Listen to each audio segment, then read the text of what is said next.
আমাৰ সকলোৰে অতি মৰমৰ শিল্পী জুবিন গাৰ্গ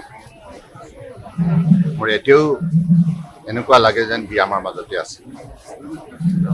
কাৰণ জুবিন গাৰ্গৰ কঠোৰ পৰিশ্ৰমৰ সাধনাৰ যোগেদি অসমীয়া জাতীয় জীৱনলৈ যি উল্লেখযোগ্য অৱদান আগবঢ়ালে জাতিয়ে কেতিয়াও পাহৰিব নোৱাৰে কেৱল অসমৰে নহয় ভাৰতবৰ্ষৰ নহয় বিশ্বৰ সংগীত জগতৰ উজ্জ্বল নক্ষত্ৰ হিচাপে আজি বিশ্ববাসীয়ে এইটো কথা উপলব্ধি কৰিছে কাৰণ আমি খুব ঘৰুৱা আছিলোঁ মোক সদায় জুবিনে সৰ্বদা বুলি অন্তৰংগ আলাপ কৰিছে আৰু ক'ব লগা কথাবিলাক খুব স্পষ্টভাৱে কৈছে সেইকাৰণে বহুত বেছি মানে কি ক'ম মই জুবিন সদায় থাকিব আমাৰ মনত সদায় থাকিব সংগীত প্ৰেমী ব্যক্তিৰ হৃদয়ত সদায় থাকিব কাৰণ সকলো শ্ৰেণীৰ বাবে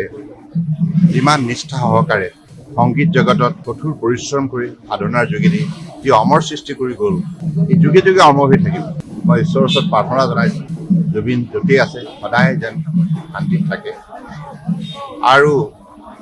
আগন্তুক দিনত অসমীয়া জাতিয়ে জুবিনৰ আদৰ্শ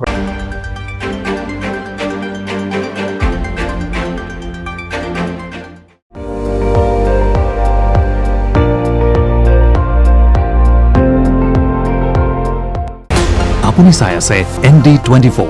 সৰ্বশ্ৰেষ্ঠ নহয় সৰ্বোত্তমৰ দৌৰত